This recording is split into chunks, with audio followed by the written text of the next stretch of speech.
How are single women typically represented on screen? So I've been giving this a bit of thought because it's not something that I necessarily notice that much. But actually, when I think about it, I think there's three type of sort of representations. So the first one is kind of girl boss, independent woman, doesn't need a man. And second is lonely spinster with a cat that's been rejected by everyone that you're supposed to kind of feel sorry for. And the third, I would say, is like party girl, a bit promiscuous. But something that I do actually notice is that there's always a man involved. There's always an ex or someone that's been jilted by an ex, or thinking about like Hallmark Christmas films where the girl boss in the city goes to a rural town in America and meets the lumberjack, and they settle down. Like, there's always a man involved in a woman's story. There's never just a single woman doing her thing. Just a woman, not even a single woman, let's not call her that, just a woman doing her thing. Yeah, that's so true. There's always a man adjacent. It's like her in relation to him, right? Yeah, exactly. Yeah. And yeah, I feel like it's always the same storyline, no matter what sort of brand of single woman you're put in within film. Career, home, marriage, babies, happy ever after. Which of these milestones haven't you reached? I'm here as a single woman, so I haven't reached marriage and I haven't reached babies. But career, honestly, I would say I've done pretty well in my career. I've now managed to kind of build a life self-employed that really aligns with my values and the way that I like to live life. Home, home, I'm there now, but it's taken a while. And to be honest, the beauty for me of being or having this time in my life where I've been single is being able just to decide where I want to live and how home looks for me. And happy ever after, who knows? Still to come. There's so many milestones in between that. I think we pay too much attention to certain milestones, or maybe not too much attention, but generally the attention goes on the home, the marriage, the babies. You don't often see the career milestone go with the marriage and the babies. So it's kind of one or the other. There's a lot of milestones that you experience as a single person that I feel aren't necessarily celebrated enough by society. And I'm very lucky to have wonderful friends and family that do celebrate them with me. But sometimes there is that sort of element of having your life witnessed by someone else and maybe celebrating the smaller milestones with you that I think could be brought more in like a societal kind of level. What words come to mind when you think of a spinster? Cat lady, left on the shelf, lonely, which is so not the case. Feels like something that people say in like the 1920s. It's like really old-fashioned. How would you feel if someone called you a spinster? I wouldn't take it personally, but I would just think that they are completely, in the past, uneducated, have no life experience other than their own. People know what they know, and I think if you haven't experienced any time single, especially the older generation who likely went down the road of marriage and being in relationships their whole life, they just don't know. And the easiest thing to group single people into, especially single women, is spinsterhood. Originally, a spinster was a woman who spun wool for a living. This financial independence meant she didn't need to marry. I like it now. Spinster later became an insult for women who were past it or left on the shelf. I think that reinforces the point that people who call you a spinster don't really understand the meaning of the word. You know, I can only imagine that spinster came later as an insult when, you know, during that time of like the witch trials and when women were really sort of hated on for their intuition and their passions and their sort of connection to the world. So if people were really to understand what it meant, it would be a compliment. Totally agree. Oh, that was such good timing. Oh, hey! I feel just like... I feel like that might be my granny. It's my spirit guide. Say it louder. Yeah. Why do you think society fixates on people's relationship status? Society. Just because that we are still in society, you know, a societal construct of do the marriage, do the babies, that's how people do it. And people are interested by others that do things differently. And sometimes it can come from insecurity. Sometimes people ask questions because they may be interested in being single for a bit, but they're not quite sure what that means. Or it's a bit like, oh, you know, what does that mean? So yeah, I think there's kind of a fascination with people that choose to be single, and also just the way that people are brought up. Like especially from my generation, it was still, you know, we grew up watching Disney, and the woman always gets rescued by the man, and that's our coding essentially. So yeah, I just think it's a societal thing. People are interested.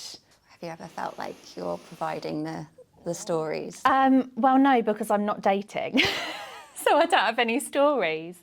But I guess the question is always there. People love to ask single women and men about their love life and their dating life, even if you haven't said that you're actually actively dating. Sometimes that doesn't feel great, to be honest, because it makes it feel like not being in a relationship is just a waiting room for a relationship rather than actually being a destination in itself that you can just enjoy in the moment. But I think my friends know that now, so I don't often get asked that a lot. But I ask them how their marriages are.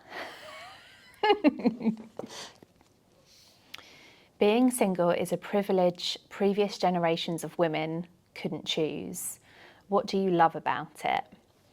Oh, so much, so much. The main point is being the architect of my own life. And I have been in relationships, and I think if you're in the right relationship, you can still be the architect of your own life. You're just kind of doing it with someone, but that hasn't been my experience. Therefore, I've just kind of revelled in being able to make those choices on my own. Like I've made big, big life choices. Yeah, I just love that I have the freedom to do that. I've done some things that I'm really proud of achieving, and especially achieving on my own. I do think life is for sharing. I'm not cutting myself off from that. Another part that I love about being single or having periods of being single is that you really, really get to know yourself, and you better bloody like yourself because you are eating the meals that you cook every day. You are looking at yourself more than you look to anyone else every day. You're spending time with your mind, your thoughts, your demons, you know, like I can say that I really, truly know myself. And if I do meet somebody that I would like to invite into my life and vice versa, I feel like that's a really good, solid foundation for a relationship. I might need to have some water actually, sorry. No. I don't talk this much. No, it does dry out your being mouth. single, I'm like, my voice is like, sorry, what's going on? Yeah. Nothing is perfect, so what's hard about being so independent? Definitely finances, especially now. Everyone has a choice to live life the way that they want. And I love being at home. I love having an aesthetically pleasing home. I like things to look good. I like to live in a lovely area. And therefore, housing is expensive, but that's a choice that I make. So I can't really complain. But it would be half the price if I lived with someone.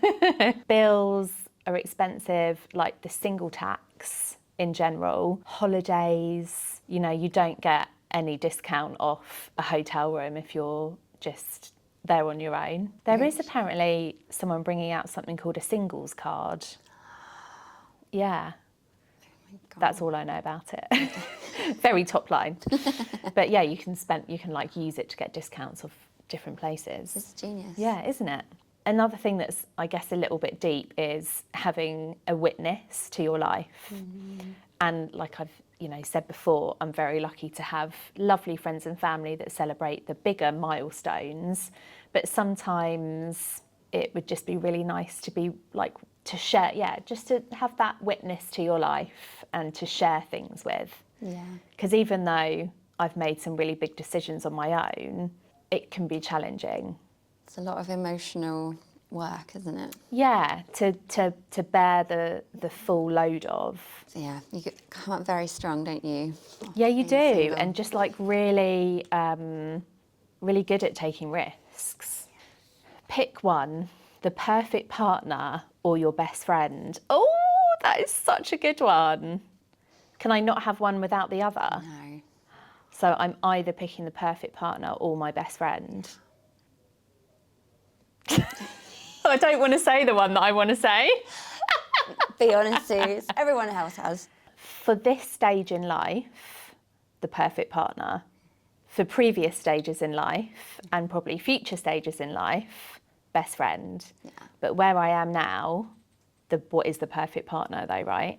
Only you know, but if we could magic him up for you right now. Yeah, I would probably pick the perfect partner. Sorry. No, you want to know both sides, right? I do think there's like everything, life is seasons. I have spent a lot of my life loving being single and a lot of my life in relationships with not the perfect partner. So it's the perfect word of the perfect partner that's making me choose it rather than just the partner, because I would never give up my best. I don't actually really have a best friend, but I've got close friends. So yeah, for this season, the perfect partner. Thinking of your best and closest friends, how do they make you feel loved? They make me feel loved by being interested, by being curious, by not putting me in a box or branding me as single, just because I'm in a period of my life where that is where I want to be. Taking me for me, it's quite a hard question. It's not a question. Yeah. Getting I mean, my closest friends have been in my life since like school age, so 12, 13. And then I've made some new friends, which are amazing. You know, they know me now, whereas my old friends know the journey of me to now. And I do think it's quite important to have two, not two, but like people that know you to your core and, like who you were and who you are now, and just the people that are with you in your life now for this particular season. And they both make you feel loved in different ways. So yeah, the oldest friends make me feel loved by knowing me completely, and the new friends make me feel loved because I've chosen them to be in my life. Like, we've chosen each other to be friends, which is quite difficult in adulthood, I would say. So those people are really close to my heart. Imagine you are 80 years old and still single. Describe a day in your life. Travelling. That's my retirement plan. I didn't really get to travel when I wanted to because of COVID. So yeah, now I've decided that retirement and older age, I mean 80, I don't know, it depends how my health is, But I would love to be living somewhere beautiful, surrounded by nature, with amazing friends, travelling around, just living a really peaceful life still. That's how I envision that. And how does it make you feel imagining that future? Just comfortable. I would be very comfortable with that. That would feel like home for me. Yeah, there's all a this difficult one. scaremongering, isn't there, about Yeah. who's going to look old. You're going to be on your own. Yeah. And also, who knows? I might get hit by a bus tomorrow, you know, like touch wood. Like, I try not to think that far ahead into the future because, yeah, I don't know why. Well, nothing's guaranteed, is it? I'm going to be thinking about this a lot now. Well, 80-year-old you is going to be a badass. But living in Bali or something, Yeah, maybe not I Bali, can but see that. somewhere like that. What gets complicated about friendship as you grow older? Oh, I think time, staying connected.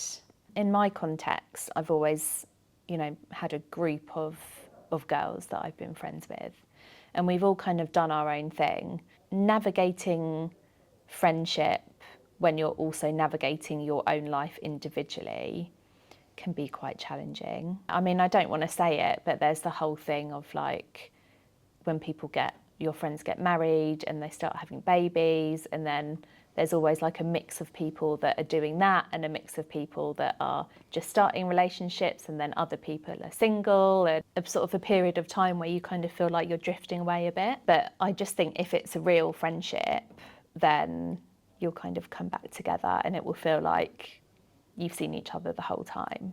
And thinking about, you know, like making friends, that's complicated as you grow older. But when you do make those friends, it's so synchronistic.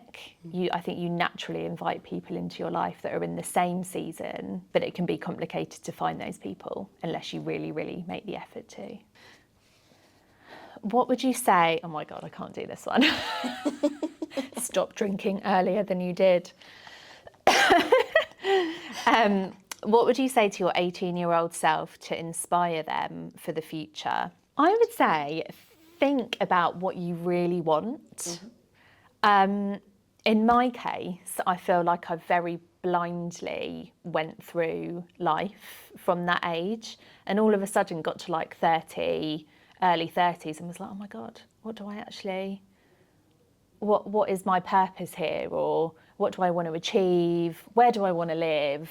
What do I want my work to do? So I would just say, what do you actually really want? You as a person, not what society tells you. And then just sort of go from there, but also have fun. Like 18 is so young. I mean, it's easy to say that now. It doesn't really feel like that when you're 18, does it? You're like, oh my God, I need to have everything worked out.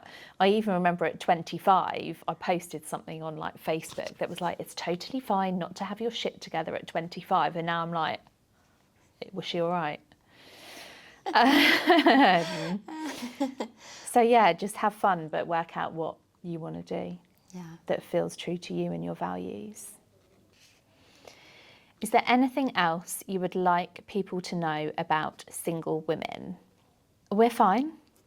We're cool. We're just living life. We're not all dating. You don't need to ask us about our love life. Just because you're single, it doesn't necessarily mean that you are actively dating.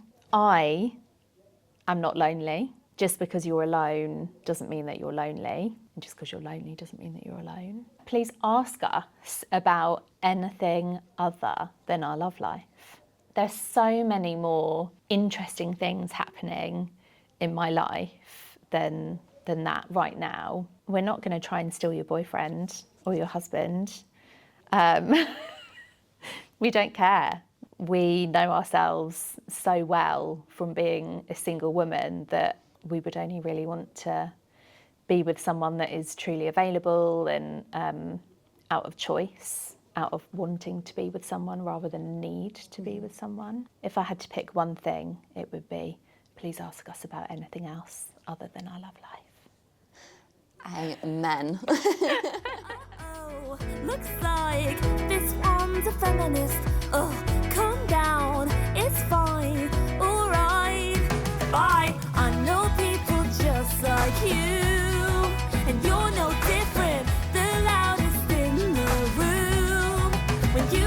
Listen,